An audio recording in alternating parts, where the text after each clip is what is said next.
Subscribe করুন Sony ৮, click করুন bell icon.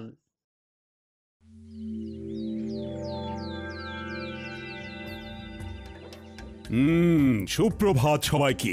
তা বলো, সকলে এই 4 দিনের ছুটি কেমন কাটালে? আমার তো হিসেব করে করেই কেটে গেল মহারাজ।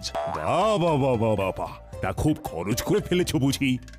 আমার তো মোহর গুনে গুনেই কেটে গেল মহারাজ। তোমার তো অগুন্তি মোহর, সেক্ষেত্রে গুনতে তো হবেই।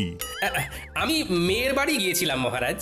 হ্যাঁ, ছুটিতে একটু না ঘুরতে গেলে হয়? আমি বাড়িতেই ছিলাম, খেয়েছিও কম, যাতে খরচ বেশি না হয় আমার সঞ্চিত ধন। হ্যাঁ, বেশি খেয়ে মোহর সব না উড়িয়ে দেওয়াই ভালো। যাই হোক, তাহলে দেখছি এই 4 দিন তোমরা সবাই খুব ভালোই কাটিয়েছো। হ্যাঁ, না মহারাজ, আমরা এই 4 দিনের ছুটি কেউ খুব ভালো করে কাটাই। মানে এই যে তুমি মেয়ের বাড়ি গিয়েছিলে, বৈদ্য এই ছুটিতে এত জিনিস কিনেছে যে হিসেব করেই কাটিয়েছে।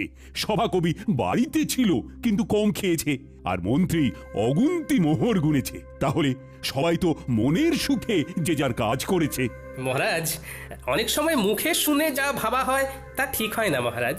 আমি মেয়ের বাড়ি গিয়েছিলাম কিছু আনাজপত্র আনতে, যাতে বেশ কিছু মাস আমার বাজার করতে না হয়। কারণ এখন বাজারে জিনিসপত্রের যা আকাশ ছোঁয়া দাম মহারাজ। আমিও এই কদিনের ছুটিতে প্রচুর জিনিস কিনে তার দাম হিসেব করতে বসিনি মহারাজ। আমি হিসেব করছিলাম বেতন পেয়ে কোন খাতে কতটা খরচ কমিয়ে গোটা মাস জীবন ধারণ করতে পারবো। আমিও যাতে বেশি না খেয়ে তাড়াতাড়ি আনাজপাতি শেষ করে ফেলি, সেই জন্যই কম কম খাচ্ছিলাম। এরকমের কারণটা কি বুঝতে পারছি না তো। তোমরা তো সবাই যথেষ্ট পরিমাণে বেতন পাও, তাহলে? আগে মহারাজ, অপরাধ নেবেন না।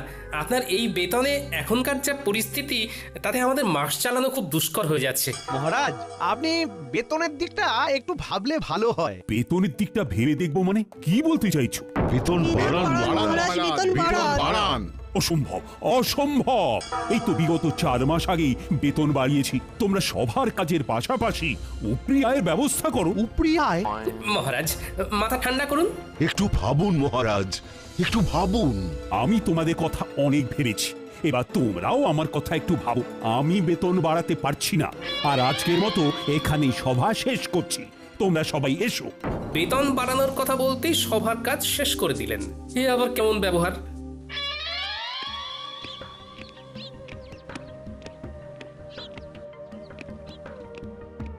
একি মহারাজ, আপনি এখন এই অসময়ে? হ্যাঁ, চলে এলাম আর কি। সবাই একটু গন্ডগোল হয়েছে। তারা বেতন বাড়াতে বলছে রানী।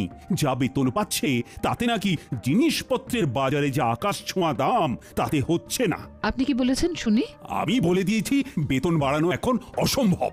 আমি ওদেরকে বলেছি উপরি আয়ের ব্যবস্থা করতে। সে কথা শুনে সবাই কি বললেন? সবাই আকাশ থেকে পড়লো।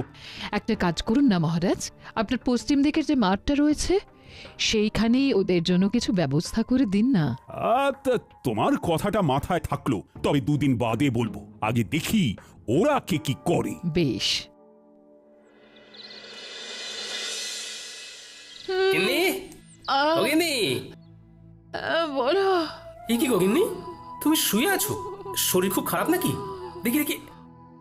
হেমা, তোমার গা তো জ্বরে পুড়ে যাচ্ছে। কিছু খাওনি নাকি? আমি উঠতে পারছি না। আজকে রান্নাটা যে কি করে করব বুঝতে পারছি না গো। হ্যাঁ, রান্না নিয়ে কিছু ভেবো না, ও আমি করে নিচ্ছি। তুমি শুধু চুপটি করে শুয়ে থাকো দেখি। না, সে কি করে হয়?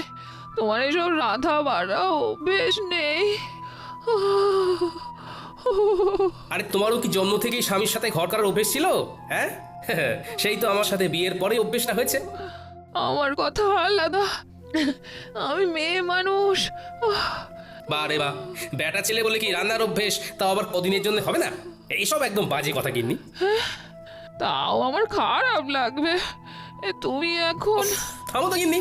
শোনো, আমি এই কদিন রাঁধবো, আর তুমি শুধু গ্যাট হয়ে খাটের উপর বসে খাবে, বিশ্রাম নেবে। তুমি শুধু আমি রান্নাটা কেমন করি সেটা দেখো।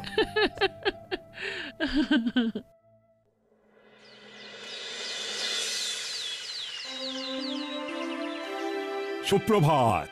আশা করি সবাই ভালো আছো। কালকে যা হলো তারপর কি আর ভালো থাকা যায় মহারাজ? দেখো, আমি তোমাদেরকে যা বলার বলেই দিয়েছি। এই যাবৎকাল তোমাদের যখনই যা অসুবিধে হয়েছে আমি পাশে ছিলাম, এখনো আমি পাশে থাকবো।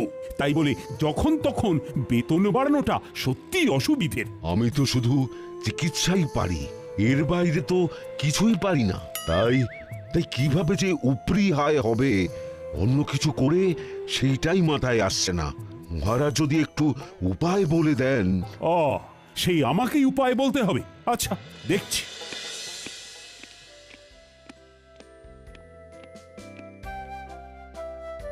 মহারাজ, বলছি কি, সুপ্রভাত রানীমা। সুপ্রভাত। আশা করি সকলে ভালো আছেন। ভালো নেই, খুব সমস্যায় আছি রানীমা। তা আজকে গোপাল আসেনি কেন? তাই তো, তালে গড়ে খেয়ালই নেই। আগে মহারাজ, আমি এসেছি। এ কি গোপাল, এত দেরি হলো যে? তোমার শরীর ঠিক আছে তো? আমার শরীর তো ঠিক আছে, কিন্তু কিন্তু আমার গিন্নির শরীর ভালো নেই। তাই ঘরের কিছু কাজ সামলে রান্না করে আসতে গিয়ে দেরি হয়ে গেল। এই রে ও গোপাল, কটা শাড়ি আর চুড়ি এনে দেবো নাকি? গোপাল, তাহলে সুগৃহিণী দক্ষ রাধুনী হয়ে গেলে নাকি? দরকার পড়লে যদি হই তাতে মন্দ কি বলুন? সকলে চুপ করুন, বরং আপনারা গোপালকে দেখে শিখুন। সে স্ত্রীর শরীর খারাপে নিজে এগিয়ে এসেছে, স্ত্রীর কষ্টটা বুঝেছে। ঠিকই তো, না কষ্ট বুঝলে হয়? এই বৈদ্যমশাই, আপনি আজই গোপালের বাড়ি গিয়ে ওনার স্ত্রীকে দেখে আসবেন। গোপাল, সত্যি তোমার তুলনা হয় না। থাক, অমন মেয়ে মানুষের কাজ করে আমার সুখ্যাতি পাওয়ার দরকার নেই।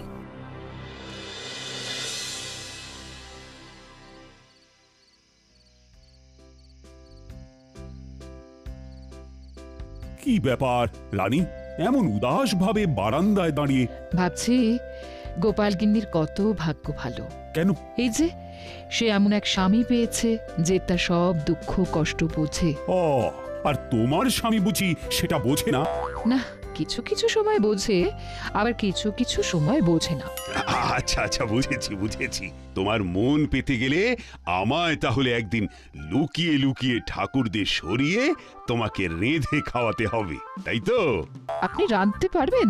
কি জানি, তবে চেষ্টা করে দেখতে পারি। আমার মনে হয় আপনি আর আপনার সভাসদেরা, মানে গোপাল বাদে কেউ রাঁধতে পারবেন না। এত বড় অপবাদ দিও না রানী। গোপাল ছাড়াও আর বাকিদের ভিতরে কেউ না কেউ নিশ্চয়ই রাঁধতে পারে। বলছেন? আচ্ছা, একটা কাজ করলে কেমন হয়? কাজ? কি কাজ? আপনাকে ওই দিন বলছিলাম না, আপনার পশ্চিম দিকের মাঠটায় ওদের কিছু একটা উপরি আয়ের জন্য ব্যবস্থা করে দিন। হ্যাঁ, তার সাথে এর কি সম্পর্ক? শুনুন, আপনি আপনার সভাসদদের বলুন তারা ওই মাঠটায় নিজের ইচ্ছে মতো তৈরি করা খাবারের দোকান ওই বিকেলবেলার দিক থেকে রাত্রিবেলা পর্যন্ত দিতে পারেন। তাতে কি লাভ হবে? তাতে এনাদের উপরি আয়ও হবে। সবার কাজ শেষ করে তারা অনায়াসে খাবার দোকান খুলে খাবার বিক্রি করতেই পারবেন। হ্যাঁ, দারুণ বলেছে তো। আচ্ছা, তাই খাবারগুলো কি সভাসদেরই বানাতে হবে? এমন কোনো কথা আছে কি? মানে যেহেতু তুমি তখন ওই রান্নার প্রসঙ্গ তুলেছিলে, তাই জিজ্ঞাসা করছি। সেই খাবারগুলো সভাসদেরই বানাতে হবে এমন তো কোনো বাধ্যবাধকতা নেই। তারা চাইলে তাদের স্ত্রী বা বাইরের কারো সাহায্য নিতেই পারেন। তবে যারা নিজের হাতে খাবার বানিয়ে বিক্রি করবেন তাদেরকে পুরস্কার হিসেবে 2 থলি করে মোহর দেওয়া হবে। রানী, তোমার প্রস্তাবটাকে আরেকটু পরিবর্তন করে দিই। সভাসদের এমন বলি, বেশ কিছুদিন ব্যাপী পশ্চিম দিকের বড় মাঠটায় একটা ভোজন মেলার আয়োজন করতে চাই। তাই আমার ইচ্ছে, আমার সভাসদেরা এই ভোজন মেলায় হরেক রকম খাবারের পসরা নিয়ে খাবারের দোকান দিক। তার মধ্যে যে সভাসদেরা নিজের হাতে রান্না করবে তারা প্রত্যেকে পুরস্কার বাবদ 2 থলি করে মোহর পাবে, এবং যে সভাসদের খাবারের দোকানে সব থেকে বেশি বিক্রি হবে সে পুরস্কার স্বরূপ 5000টা মোহর পুরস্কার পাবে। অতীব উত্তম। শুধু শুধু উপরি আয়ের জন্য ওনারা সবাই খাবারের দোকান খুলতে রাজি নাও হতে পারেন, তার থেকে পুরস্কারের কথা বলে মেলায় খাবারের দোকান খোলার প্রস্তাব দেওয়াটা একদম উপযুক্ত। আপনি কালকেই ঘোষণা করে দিন মহারাজ।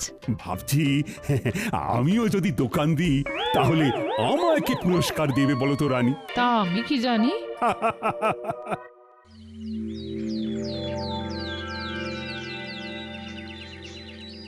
হ্যাঁ, তোমাদের সকলকে আজ একটু তাড়াতাড়ি ডাকার পিছনে আমার একটা বিশেষ উদ্দেশ্য আছে। কি উদ্দেশ্য মহারাজ? মহারাজ আমি তোমাদের সকলের উপরি আয়ের জন্য একটা পদ ভেবেছি। বাহ বাহ বাহ, বাহ কি উপায় আপনি ভেবেছেন মহারাজ? আমি আমার পশ্চিমের মাঠটায় একটা ভোজন মেলার আয়োজন করতে চাই। সে অতীব ভালো, কিন্তু মেলায় গেলে তো খাবার কিনতে কিনতেই প্রচুর খরচ হয়ে যাবে। তাহলে এভাবে আমাদের উপরি আয় হবে কি করে মহারাজ? নিজের দোকান থেকে খেলে ব্যয় হবে না মন্ত্রী। নিজের দোকান মানে? আপনি কি ওই মেলায় আমাদের দোকান দিতে বলছেন মহারাজ? একদম ঠিক। আমি চাই পশ্চিমের মাঠে আয়োজিত সারা কৃষ্ণনগর ব্যাপী ভোজন মেলায় সাধারণ প্রজাদের পাশাপাশি আমার সভাসদেরাও খাবারের দোকান দিক। দোকান দিলে উপরে আয় হবে বটে, কিন্তু দাঁড়াও দাঁড়াও, আমার ঘোষণা এখনো শেষ হয়নি। আমি ঠিক করেছি আমার সভাসদদের ভিতরে যারা নিজেরা হাতে করে খাবার বানিয়ে বিক্রি করবে তারা প্রত্যেকে 2 থলি করে মোহর আমার তরফ থেকে পুরস্কার পাবে। আহা, দাঁড়াও, এখনো তো কথা শেষ হয়নি। আর যে সভাসদদের দোকানে সব থেকে বেশি বিক্রি হবে সে আমার তরফ থেকে পুরস্কার বাবদ 5000 মোহর পাবে। তার মানে খাবার বেশি বিক্রি করতে পারলে 5000 মোহর পুরস্কার, আর নিজের হাতে খাবার বানাতে পারলে 2 থলি মোহর পুরস্কার। আবার নিজে খাবার না বানাতে পারলেও অন্য কারুর সাহায্য নিয়ে উপরি আয়ের জন্য দোকান দেওয়া যাবে, তাই তো মহারাজ? একদম। এই মেলা প্রায় মাসখানেক চলবে। তাহলে তোমরা কি ভাবছো? মানে আমার প্রস্তাবে কি রাজি হবে? আমি রাজি মহারাজ। আমি দোকান দিতে রাজি, যদি হেরেও যাই বাজি। আমিও রাজি। আমিও দোকান দেব। মহারাজ, দোকান না দিয়ে সবার দোকানের খাবার চেখে দেখার জন্য কোনো পুরস্কার নেই না? মন্ত্রী ইয়ে মানে মহারাজ, আমিও সবার মতো দোকান দেব তাহলে। বেশ, তাহলে সবাই প্রস্তুত হয়ে নাও। দিন 7 পরেই শুরু হবে ভোজন মেলা। ও হ্যাঁ, মনে আছে তো সবার, কালকে আমাদের ছুটির দিন, রাজসভা বন্ধ। হ্যাঁ মহারাজ।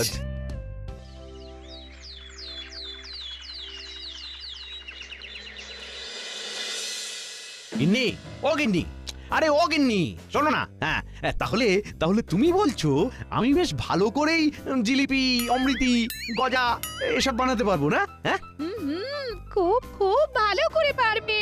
তা আমার প্রতি তোমার এত আত্মবিশ্বাসের কারণ কি? আরে বাবা, জিলিপি অমৃতি বানাতে গেলে শুধু ময়দার মিশ্রণটা এই টকবকে গরম তেলের ভিতরে ভালো করে প্যাঁচ দিয়ে গোল গোল আকৃতি করে পাক দিলেই তৈরি হয়ে যায়। আর এই প্যাঁচ দেওয়ার ব্যাপারে কৃষ্ণনগরে তোমার মতো পারদর্শী আর কেউ আছে বলে তো আমার মনে হয় না। ঠিক বলেছ। তোমারও যা প্যাঁচালো মন, সেই মনের প্যাঁচের মতো আমায়ও যা সুন্দর করে তুমি জিলিপি অমৃতি বানাতে শেখাবে, আহা আহা, তারপর আমার পূর্ব অভিজ্ঞতা তো আছেই। যাকে যাক, এই চলো শুরু করে, চলো চলো।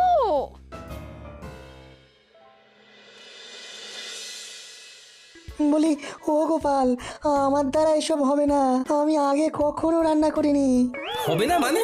সব হবে। তুমি নিজে না একজন বিজ্ঞানী, তুমি এরকম করলে হবে? চেষ্টা করলে সব হয় বন্ধু। আগে গোল গোল লুচি বানাতে শিখতে হবে, তারপর আলুর দম। গিন্নির থেকে সব জেনে এসেছি। এর থেকে সূত্র বা কোনো যন্ত্র আবিষ্কার করা অনেক সহজ। মেলা বেলা হয়ে যাচ্ছে বন্ধু। ইস, এরকম যদি কোনো যন্ত্র থাকতো যার দ্বারা আপনা আপনি খাবার হয়ে যেত। আগে লুচি আলুর দমটা শেখো, তারপর তুমি ওরকম যন্ত্র আবিষ্কার করো, কেমন? না, মানে কোনো ইয়ে টিয়ে নয়, চুপচাপ কাজে নামো। তুমি তো জানোই আমি ছড়ার পাত্র নই।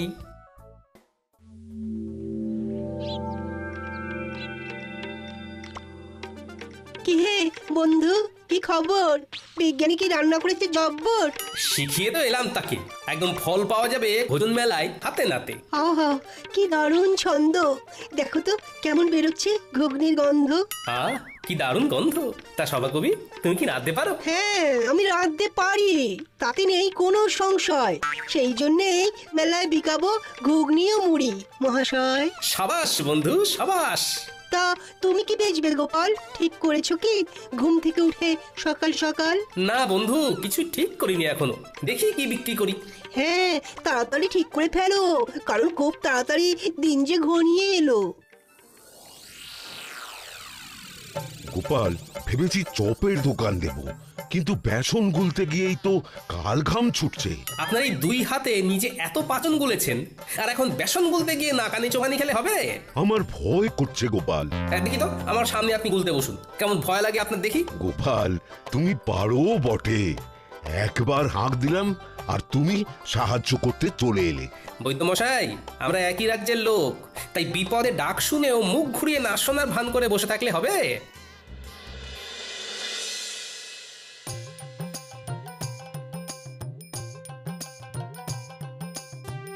হ্যাঁ গো, এলে? হ্যাঁ হ্যাঁ, মোটামুটি সবার বাড়ি একবার করে ঢু দিয়ে এলাম, বুঝলে গিন্নি। দেখলাম মোটামুটি সবাই একদম জোর কদমে রান্নার প্রস্তুতি নিচ্ছে। তা তুমি কি বানাবে কিছু ঠিক করলে? এমনিতে বাড়ির রান্না তো বেশ ভালোই করছো। সেটাই তো এখনো ঠিক করে উঠতে পারিনি। সবাই মোটামুটি সেই গতে ধরা রান্নাই করছে। না, আমায় একটু অন্যরকম কিছু ভাবতে হবে। দাদু, ও দিদা, এক ঘটি জল দাও না। ঝাল কি ঝাল! আর খাবো না, না কুলছি কাল মুলছি, আর খাবো না। উফ, বাপরে বাপ! দাঁড়া দি, কিন্তু কি খেয়েছিস বলতো? ফুচকা। আমার বাবা শহরে গিয়েছিল, তাই ফেরার পথে ওখান থেকে এনেছিল ঝাল ঝাল ফুচকা। জানো তো দাদু, এখানকার কেউই ফুচকার তেমন নাম শোনেনি। গিন্নি, ও গিন্নি, ফুচকার দোকান দিলে কেমন হয়? খুবই ভালো হয়। সেইবারে খুকির বাড়িতে গিয়ে খেলাম, শহর থেকে জামাই এনেছিল, অসাধারণ। কিন্তু তুমি কিভাবে বানাই শিখবে কি করে? এখনো হাতে 4-5 দিন সময় আছে গিন্নি। শহরে গিয়ে শিখে আসবো কালকে, তারপর ভোজন মেলায় ফুচকা বিক্রি করব। আহা, শুধু খাবারের মেলায় কেন, গোটা কৃষ্ণনগরে তুমি বিক্রি করবে। এখানকার কেউ জানেই না ওই ফুচকার নাম। ভালো লাগলে না, এই প্রচুর প্রচুর বিক্রি হবে। তা ঠিক, আর মহারাজ এটাও বলেননি যে খাবার শুধু ভোজন মেলাতেই বিক্রি করতে হবে। আমি কিছুক্ষণ দোকানে থেকে ফুচকা তৈরি করে ঠেলা গাড়ি নিয়ে ফুচকা বিকোতে বেরিয়ে যাব। তারপর তুমি আর ন্যাপলা পুঁটি গুলটে দোকান সামলাবে। দাদু, তুমি চিন্তা করো না, আমরা সব সামলে দেব। দারুণ দারুণ জিনিস খাওয়ালে গোপাল, অপূর্ব স্বাদ। পুরটা খাসাও মেখেছো গোপাল। শুভেচ্ছা বন্ধু, একদম অন্য ধরনের জিনিস খাওয়ানোর জন্য। আর অসংখ্য ধন্যবাদ আমাকে লুচি আলুর দম শিখিয়ে দেওয়ার জন্য। আরে ধুর, কি যে বলো, তা বিক্রি কেমন হচ্ছে? আমার দোকানেও মন্দ নয়। আমার দোকানেও তোমার কল্যাণে বেশ ভালোই বিক্রি হচ্ছে। বাহ, শুনে ভালো লাগলো। হ্যাঁ গো, আর দেরি করো না, দেরি করো না, ফুচকার ঠেলাটা নিয়ে গুলটিকে সঙ্গে করে নিয়ে রওনা দাও, আমরা দোকান সামলে নিচ্ছি। হ্যাঁ, ঠিক বলেছো গিন্নি। এই গুলটে, চল চল চল। ফুচকা নেবে গো, ফুচকা, ফুচকা নেবে গো, ফুচকা। ভোজন মেলায় গোপালের বিখ্যাত ফুচকা। এক মোহরে 7টা, খেয়ে যাও খেয়ে যাও, এক মোহরে 7টা। ফুচকা নেবে গো। ফুচকাটা আবার কি? হ্যাঁ হ্যাঁ, আমি বুঝেছি বুঝেছি, ফুচকা কি, তাও আবার খাবারের মেলায় গোপালের বিখ্যাত ফুচকা। চল চল চল, খেয়ে দেখবি, চল বাকিদেরও ডাক। একটু ভালো খেতে, ভালো খেতে, আরো দিন আরো দিন, আমায় ফুচকা দিন। দাদু, মন বলছে এই এক ঠেলা গাড়ি ফুচকা না নিমেষেই শেষ হয়ে যাবে। দেখে নিও দাদু, তুমি হবে সেরা বিক্রেতা। দূর পাগলা, সেরা বিক্রেতা না, সর্বোচ্চ বিক্রেতা। দুটো একসাথে বললেও কিন্তু মন্দ লাগবে না।